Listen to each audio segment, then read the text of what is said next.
Hello दोस्तों क्या आप जानते हैं कि चेन्नई की जो जलवायु है वो कोलकाता की जलवायु से अधिक गर्म क्यों रहती है, जबकि दोनों स्थान समुद्र तट पर स्थित हैं।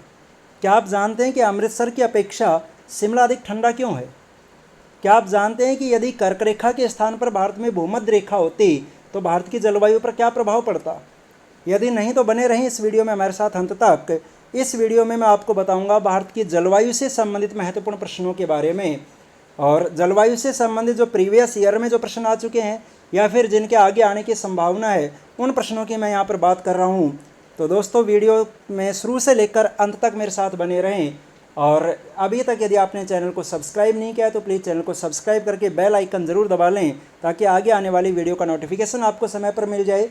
और नीचे डिस्क्रिप्शन में आप देखेंगे तो वीडियो की प्लेलिस्ट दी हुई है, उस प्लेलिस्ट में आप कंप्लीट पॉलिटी, ज्योग्राफी, हिस्ट्री के वीडियो देख सकते हैं, जहाँ पर टॉपिक वाइज मैंने एक एक प्रश्न की बात की है, हर एक टॉपिक के प्रश्नों की बात की है। तो चलिए दोस्तों पहले प्रश्न से हम शुरुआत करते हैं। देखिए सबसे पहला प्रश्न आपके सामने है कि भारत की जलवायु की सबसे महत्वपूर्ण विशेषता कौन सी है? ऑप्शन है हवाओं का मौसमी परिवर्तन, वर्ष भर लगातार वर्षा, पवनों की दिशा में परिवर्तन, या ग्रीष्म एवं शीतकालीन पवनों का प्रभावी होना। इनमें से आपको बताना है कि भारत की जलवायु की सबसे महत्वपूर्ण विशेषता कौन सी है। तो दोस्तों सबसे महत्वपूर्ण विशेषता है पवनों की दिशा में परिवर्तन। यह आपका बिल्कुल सही आंसर होगा, ऑप्शन सी। चलिए दूसरा प्रश्न देखें कि अमृतसर की अपेक्षा निम्न अक्षांश पर स्थित होने के बावजूद शिमला अधिक ठंडा है, क्योंकि वजह क्या है इसकी? क्योंकि शिमला में अत्यधिक हिमपात होता है, या शिमला में वायुदाब अधिक है, या यह उच्च तुंगता पर है, या फिर शिमला में अत्यधिक वर्षा होती है। और एसएससी 2014 में आया हुआ क्वेश्चन है दोस्तों, और इसका सही आंसर होगा कि यह उच्च तुंगता पर है। यह आपका बिल्कुल सही आंसर होगा, ऑप्शन सी। चलिए अगला प्रश्न देखें, तीसरा प्रश्न। दक्षिणी पश्चिमी मानसून निम्न में से किस प्रदेश में सर्वप्रथम प्रवेश करता है? दक्षिणी पश्चिमी मानसून सबसे पहले किस राज्य में प्रवेश करता है? तो दोस्तों दक्षिणी पश्चिमी मानसून सबसे पहले प्रवेश करता है केरल राज्य में, मालाबार तट पर। तो आपका सही आंसर हो जाएगा केरल। चौथा प्रश्न है, निम्न में से कहाँ कोपेन की BHWH जलवायु पाई जाती है? किस स्थान पर, कौन से क्षेत्र में कोपेन के अकॉर्डिंग BHWH जलवायु पाई जाती है? देखिए यूजीसी नेट 2015 का क्वेश्चन है दोस्तों, और BHWH प्रकार की जलवायु पाई जाती है दोस्तों रेगिस्तानी क्षेत्र में, यानी आपका सही आंसर हो जाएगा थार का रेगिस्तान। चलिए पांचवा प्रश्न देखें, भारत की जलवायु पर निम्न में से किसका प्रभाव नहीं पड़ता? भारत की जलवायु पर किसका प्रभाव नहीं पड़ता? तो दोस्तों ध्यान रखना, महासागरीय धाराओं का जलवायु पर कोई प्रभाव नहीं पड़ता। सही आंसर हो जाएगा महासागरीय धाराएं। छठा प्रश्न देखें, निम्न में से कौन भारतीय मानसून को प्रभावित नहीं करता है? भारतीय मानसून को कौन प्रभावित नहीं करता? तो दोस्तों जो गल्फ स्ट्रीम है, गल्फ स्ट्रीम जिसे यूरोप का गर्म कंबल कहा जाता है, एक गर्म जल धारा है, इस गल्फ स्ट्रीम का भारतीय मानसून पर कोई प्रभाव नहीं पड़ता। बाकी तिब्बत का पठार, जेट स्ट्रीम और अल नीनो, ये तीनों ही भारतीय मानसून को प्रभावित करते हैं। चलिए सातवां प्रश्न देखें, मानसूनी जलवायु की प्रमुख विशेषता क्या है? जो भारत की मानसूनी जलवायु है उसकी सबसे प्रमुख विशेषता क्या है? तो ये वायु दिशा में मौसमी परिवर्तन। अभी पहला ही प्रश्न मैंने आपको बताया था, वायु की दिशा में परिवर्तन, ये आपका बिल्कुल सही आंसर है। आठवां प्रश्न देखें, भारत की सर्वाधिक वर्षा मुख्यतः प्राप्त होती है? भारत की सबसे अधिक वर्षा कौन से मानसून से प्राप्त होती है? तो दोस्तों जो भारत का ग्रीष्मकालीन मानसून होता है, जो दक्षिणी पश्चिमी मानसून होता है, उससे भारत में सर्वाधिक वर्षा प्राप्त होती है। तो सही आंसर हो जाएगा दक्षिणी पश्चिमी मानसून से। चलिए नौवां प्रश्न देखें, तमिलनाडु में शरदकालीन या शीतकालीन वर्षा अधिकांशतः जिन कारणों से होती हैं वे कारण कौन से हैं? तमिलनाडु में जो शीतकालीन वर्षा होती है वो किन कारणों से होती है? तो दोस्तों तमिलनाडु में शीतकालीन वर्षा होती है उत्तरी पूर्वी मानसून के कारण, यानी आपका सही आंसर हो जाएगा उत्तरी पूर्वी मानसून। RAS 2010 का क्वेश्चन, उत्तरी पूर्वी मानसून आपका सही आंसर होगा। चलिए 10वां प्रश्न देखें, उत्तरी गोलार्ध में प्रति दक्षिणावर्त वायुमंडलीय संचरण क्या कहलाता है? उत्तरी गोलार्ध में जो प्रति दक्षिणावर्त वायुमंडलीय संचरण बनता है वो संचरण क्या कहलाता है? तो दोस्तों वो कहलाता है चक्रवात, साइक्लोन उसे कहा जाता है। तो आपका सही आंसर हो जाएगा चक्रवात। चलिए 11वां प्रश्न देखें, निम्न में से कौन सा क्षेत्र दक्षिण पश्चिमी मानसून के मौसम के दौरान अधिक वृष्टि नहीं प्राप्त करता है? कौन से क्षेत्र में दक्षिणी पश्चिमी मानसून के दौरान अधिक वर्षा नहीं होती? तो तमिलनाडु तट पर दोस्तों अधिक वर्षा नहीं होती है। ध्यान रखना, जो तमिलनाडु है वो तमिलनाडु में शीतकालीन वर्षा होती है, ना कि ग्रीष्मकालीन वर्षा, यानी उत्तरी पूर्वी मानसून से वर्षा होती है, दक्षिणी पश्चिमी मानसून से वर्षा प्राप्त नहीं करता है। चलिए 12वां प्रश्न देखें, मावठ जिससे होती है वह है। मावठ किससे होती है? IRS 2015 का क्वेश्चन। मावठ होती है दोस्तों पश्चिमी विक्षोभों के कारण, और कई बार ये भी पूछ लिया जाता है कि ये पश्चिमी विक्षोभ कहाँ से उठते हैं, तो ध्यान रखना कि भूमध्य सागर से उठने वाले पश्चिमी विक्षोभों के कारण मावठ होती है। अगला प्रश्न है, भारत में वर्तमान की असामान्य मौसमी अवस्थाओं के लिए क्या उत्तरदायी है? जो वर्तमान में जो मौसमी अवस्था, जो मौसम की अवस्थाएं जो असामान्य होती जा रही हैं, उनके लिए क्या उत्तरदायी है? तो दोस्तों उनके लिए उत्तरदायी माना जाता है सबसे अधिक अल नीनो। तो आपका सही आंसर हो जाएगा अल नीनो। चलिए 14वां प्रश्न देखें। 14वां प्रश्न है दोस्तों, रोरिंग फोर्टीज शब्द प्रयुक्त होता है किसके लिए? रोरिंग फोर्टीज शब्द किसके लिए प्रयुक्त होता है? तो दोस्तों 400 से 600 दक्षिणांश के मध्य जो समुद्री हवाएं बहती हैं उनके लिए ये शब्द इस्तेमाल किया जाता है। तो आपका सही आंसर हो जाएगा ऑप्शन फर्स्ट, सशक्त समुद्री हवाएं जो 400 से 600 दक्षिणांश के मध्य बहती हैं।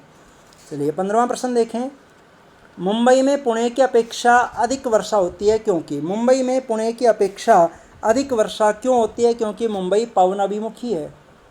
मुंबई पवन अभिमुखी है, यह आपका बिल्कुल सही आंसर है। 16वां प्रश्न है, निम्न में से वे दो राज्य कौन से हैं जिनमें लौटते हुए मानसून के दौरान प्राय चक्रवात आते हैं? कौन से दो राज्यों में लौटता हुआ जब मानसून आता है तो चक्रवात लेकर आता है? दोस्तों सही आंसर है आंध्र प्रदेश और उड़ीसा। आंध्र प्रदेश और उड़ीसा में लौटते हुए मानसून के दौरान चक्रवात आते हैं। चलिए 17वां प्रश्न है, निम्न में से किस राज्य में प्रत्यावर्ती मानसून का अधिक प्रभाव होता है? प्रत्यावर्ती मानसून, लौटता हुआ मानसून या उत्तरी पूर्वी मानसून, आप कुछ भी कह सकते हैं। इस प्रत्यावर्ती मानसून का सबसे अधिक प्रभाव होता है दोस्तों तमिलनाडु में। अभी मैंने आपको बताया था कि लौटते हुए मानसून से तमिलनाडु वर्षा प्राप्त करता है। चलिए 18वां प्रश्न है, पृथ्वी के घूर्णन के कारण होने वाला पवन विक्षेप या विचलन क्या कहलाता है?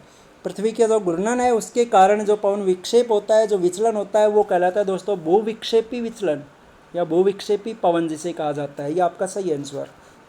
19वां प्रश्न है, जलवायु के प्रमुख प्रभाव के कारण विशेषीकृत मृदा को निम्नलिखित के रूप में जाना जाता है। ऑप्शंस हैं सुशस्त्री मृदा, अंत सुशस्त्री मृदा, या फिर अंतः सुशस्त्री मृदा, या फिर अशुस्त्री मृदा। यह आपको बताना है, और इसके लिए दोस्तों आपका सही आंसर है ऑप्शन फर्स्ट सुस्त्री मृदा। चलिए 20वां प्रश्न देखें, मानसून शब्द की व्युत्पत्ति हुई है। मानसून शब्द कौन सी भाषा से बना हुआ है? तो देखिए दोस्तों अरबी भाषा का एक शब्द है मौसिम, और उस मौसिम से बना मानसून शब्द, तो आपका सही आंसर हो जाएगा अरबी भाषा से। 21वां प्रश्न है, भारत में ग्रीष्मकालीन मानसून से निम्न में से कहाँ वर्षा होती है? जो भारत में ग्रीष्मकालीन मानसून आता है, जो दक्षिणी पश्चिमी मानसून आता है, उससे कहाँ पर वर्षा होती है? तो देखिए दक्षिणी पूर्वी छोर पर वर्षा होती है दोस्तों। आपका सही आंसर हो जाएगा ऑप्शन फर्स्ट दक्षिणी पूर्वी छोर पर। 22वां प्रश्न है, उत्तरी पूर्वी शीत मानसूनी पवनें किस तट के सहारे वर्षा करती हैं? जो उत्तरी पूर्वी शीत मानसूनी पवनें हैं वो किस तट के सहारे वर्षा करती हैं? और देखिए आरपीएससी सेकेंडरी 2017 का क्वेश्चन है दोस्तों। सही आंसर होगा कोंकण तट, ऑप्शन फर्स्ट। चलिए अगला 23वां प्रश्न है, देखिए निम्न में से किस राज्य की सबसे लंबी तट रेखा है? कौन से राज्य की तटरेखा सबसे लंबी है? तो ये दोस्तों गुजरात की सबसे लंबी है, जबकि गोवा की तटरेखा सबसे छोटी है। 24वां प्रश्न है, नागपुर में वर्षा कम होती है क्योंकि सह्याद्री पर्वत के कारण? नागपुर में वर्षा कम होती है क्योंकि सह्याद्री पर्वत के कारण यह प्रतिपवन पार्श्व में स्थित है। सही आंसर हो जाएगा ऑप्शन डी, प्रतिपवन पार्श्व में स्थित है।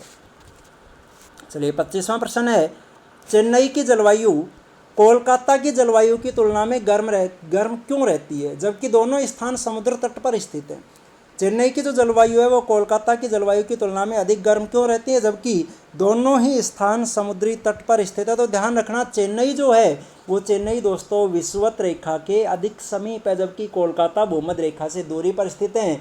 और जितना आप भूमध्य रेखा के नज़दीक जाते जाएंगे उतना ही तापमान में वृद्धि होती हुई चली जाएगी। इसलिए चेन्नई की जलवायु है वो कोलकाता की जलवायु की तुलना में गर्म रहती है। तो आपका सही आंसर हो जाएगा चेन्नई विषुवत रेखा के अधिक समीप है। चलिए 26वां प्रश्न देखें, दक्षिणी पश्चिमी मानसून की अवधि के दौरान तमिलनाडु सूखा रहता है क्यों? यानी दक्षिणी पश्चिमी मानसून तमिलनाडु में वर्षा नहीं करता है। क्यों वर्षा नहीं करता ये आपको बताना है, क्योंकि यह वृष्टि छाया क्षेत्र में स्थित है। इसका सही आंसर है वृष्टि छाया क्षेत्र। जो नीलगिरी पर्वत है उस नीलगिरी पर्वत के कारण ये वृष्टि छाया प्रदेश बन जाता है। तो आपका सही आंसर हो जाएगा यह वृष्टि छाया क्षेत्र में स्थित है। चलिए 27वां प्रश्न देखें, दिल्ली में शीतकालीन वर्षा होती है, किसके कारण होती है? तो दोस्तों ये पश्चिमी विक्षोभों के कारण होती है। जो भूमध्य सागर से जो पश्चिमी विक्षोभ उठते हैं, जिनको मावठ कहा जाता है, वो शीतकालीन वर्षा दिल्ली में होती है। चलिए 28वां प्रश्न देखें। ग्रीष्म काल में आने वाले तूफानों को निम्न में से किस राज्य में काल वैसाखी के नाम से जाना जाता है?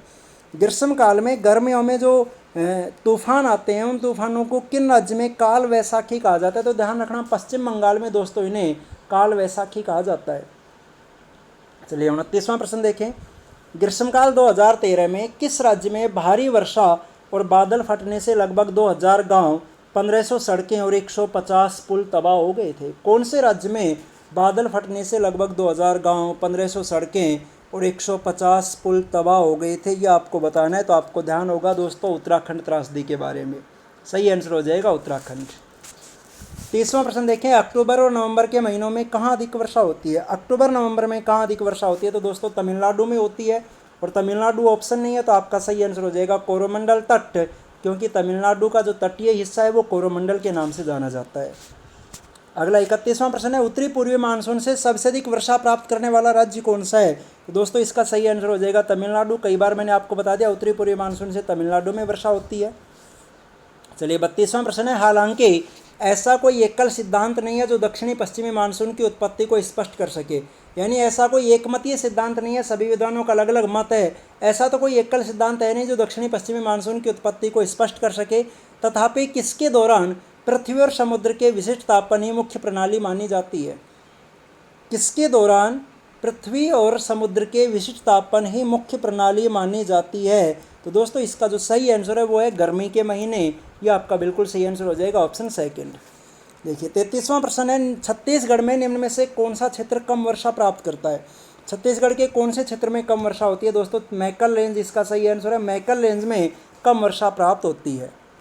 चलिए 34वां प्रश्न है। भारत के किस भाग में सर्वाधिक दैनिक तापांतर पाया जाता है? दैनिक तापांतर यानी दिन और रात के तापमान में अधिक अंतर पाया जाता है। जैसे दिन का तापमान और रात का तापमान दोनों के अगर आप डिफरेंस ज्ञात करेंगे, दोनों का अंतर ज्ञात करेंगे, तो वो सबसे अधिक अंतर कौन से भाग में पाया जाता है, ये आपको बताना है। तो देखो दोस्तों, जो मिट्टी होती है वो मिट्टी जल्दी गर्म हो जाती है, जल्दी ठंडी हो जाती है, तो इसका मतलब उसमें तापमान में अधिक अंतर पाया जाएगा। और वो बालू मिट्टी सबसे अधिक कहाँ पाई जाती है? मरुस्थलीय क्षेत्रों में। तो इसका सही आंसर हो जाएगा राजस्थान का मरुस्थलीय। ये इसका सही आंसर दोस्तों राजस्थान का मरुस्थलीय भाग। चलिए 35वां क्वेश्चन देखें।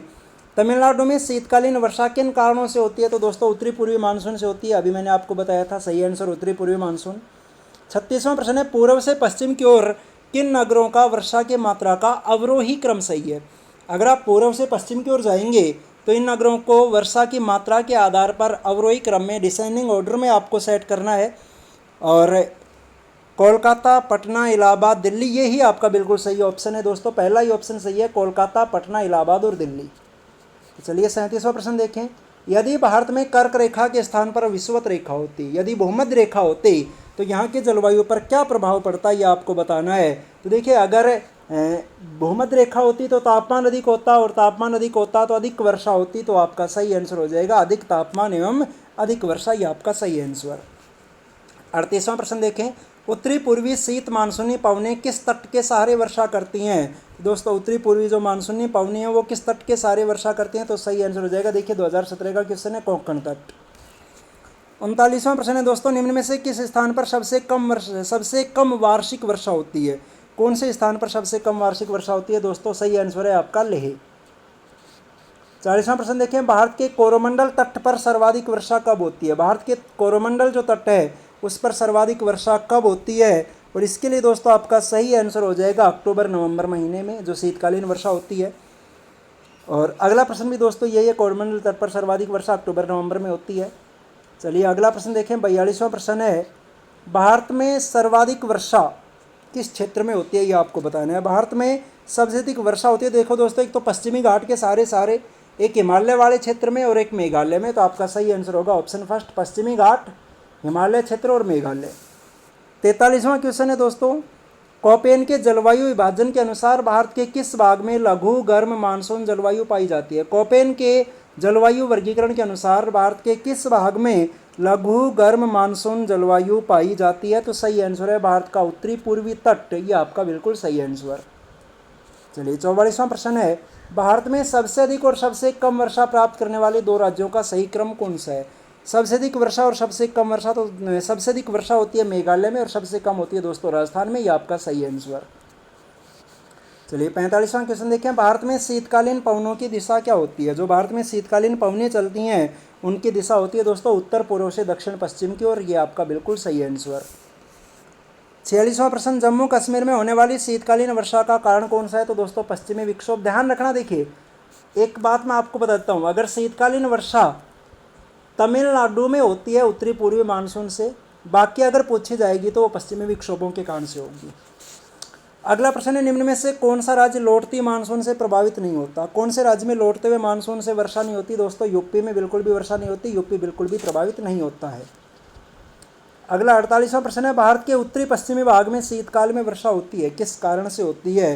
तो अभी मैंने आपको बताया था कि तमिलनाडु को छोड़कर शीतकाल में जो वर्षा होती है वो पश्चिमी विक्षोभों से होती है, तो सही आंसर हो जाएगा पश्चिमी विक्षोभों से। अगला 49वां प्रश्न है, निम्न में से भारत के किन क्षेत्रों में 200 मिलीमीटर वर्षा होती है? कौन से क्षेत्र ऐसे हैं जिनमें 200 मिलीमीटर वर्षा होती है? तो दोस्तों सही आंसर होगा आपका जम्मू कश्मीर। चलिए 50वां प्रश्न देखें। भारत में सबसे कम वर्षा का क्षेत्र कौन सा है? भारत में सबसे कम वर्षा कौन से क्षेत्र में होती है? तो देखिए कच्छ, जो गुजरात का कच्छ है वहाँ से लेकर पंजाब हरियाणा तक जो राजस्थान वाला मरुस्थलीय इलाका इसमें आ जाता है सर्वाधिक, वो सबसे कम वर्षा वाला क्षेत्र है। 51वां प्रश्न है, भारतीय उपमहाद्वीप पर ग्रीष्म ऋतु में उच्च तापमान एवं निम्न दाब हिंद महासागर में वायु का आकर्षण करते हैं, जिसके कारण प्रभावित होता है। क्या प्रभावित होता है? दक्षिणी पश्चिमी मानसून, क्योंकि हवाएं हमेशा उच्च वायुदाब से निम्न वायुदाब की ओर बहती हैं। तो ध्यान रखें, निम्न वायुदाब पैदा होता है तो दक्षिणी पश्चिमी मानसून होता है। 52वां प्रश्न है, दक्षिणी पश्चिमी मानसून काल में निम्नलिखित स्थानों में सबसे कम वर्षा कहाँ होती है? दक्षिणी पश्चिमी मानसून के दौरान इन स्थानों में से सबसे कम वर्षा होती है दोस्तों दिल्ली में। आपका सही आंसर होगा दिल्ली। अगला 53वां क्वेश्चन है, भारत के पश्चिमी तटों में ग्रीष्म में अति उच्च वर्षा मुख्यतः किसके कारण होती है? पश्चिमी तट में ग्रीष्म काल में अति उच्च वर्षा किसके कारण से होती है? तो दोस्तों उष्णकटिबंधीय स्थिति के कारण अधिक वर्षा होती है, तो सही आंसर हो जाएगा उष्णकटिबंधीय स्थिति। 54वां प्रश्न है, वर्षा ऋतु में वायुमंडल में सर्वाधिक आर्द्रता कब विद्यमान रहती है? प्रातःकाल के समय सबसे अधिक आर्द्रता होती है। 55वां क्वेश्चन देखें, भारत के उत्तरी पश्चिमी भाग में शीतकालीन वर्षा का कारण क्या है? दोस्तों पश्चिमी विक्षोभ।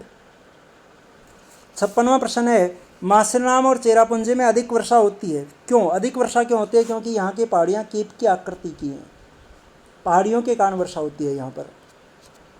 अगला 57वां प्रश्न है, निम्न में से जहाँ वर्षा की सर्वाधिक परिवर्तनशीलता है वह क्षेत्र कौन सा है? वर्षा की सबसे अधिक परिवर्तनशीलता दोस्तों राजस्थान में पाई जाती है, मरुस्थलीय क्षेत्र में।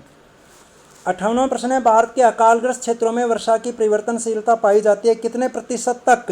तो दोस्तों ध्यान रखना 30% से अधिक तक परिवर्तनशीलता पाई जाती है। 59वां प्रश्न है, भारत में सूखा जिसका परिणाम है, भारत में सूखा किसका परिणाम है? सूखा किसके कारण से पड़ता है? दोस्तों असमान वर्षा से, जब वर्षा असमान होगी तो सूखा पड़ेगा। और 60वां प्रश्न है दोस्तों, दक्षिणी पश्चिमी मानसून हवाओं के पहुंचने के आधार पर सही क्रम कौन सा है? यानी ये मानसूनी हवाएं सबसे पहले किस, इनका सही क्रम कौन सा होगा? तो देखिए अगर क्रम की हम बात करें तो कोलकाता, तिरुवनंतपुरम, नागपुर और अहमदाबाद, यही दोस्तों आपका सही आंसर है, तो ऑप्शन हो जाएगा ऑप्शन फर्स्ट। और 61वां प्रश्न है, स्थानीय आयोजना के लिए कृषि जलवायु क्षेत्रों की प्रस्तावना किसने दी थी? दोस्तों भारतीय योजना आयोग ने, तो आपका सही आंसर हो जाएगा योजना आयोग। ये दोस्तों हमने बात किया भारत की जलवायु को लेकर 61 प्रश्नों के। इस ज्योग्राफी की क्वेश्चन सीरीज को हम आगे बढ़ाते रहेंगे। कल आपका टॉपिक रहेगा भारत की मिट्टी, भारत की मिट्टियों से संबंधित प्रश्नों की कल हम चर्चा करेंगे। तो दोस्तों अगर वीडियो आपको पसंद आया हो तो प्लीज़ वीडियो को ज़्यादा से ज़्यादा लाइक और अपने दोस्तों के पास शेयर कर दें। धन्यवाद दोस्तों।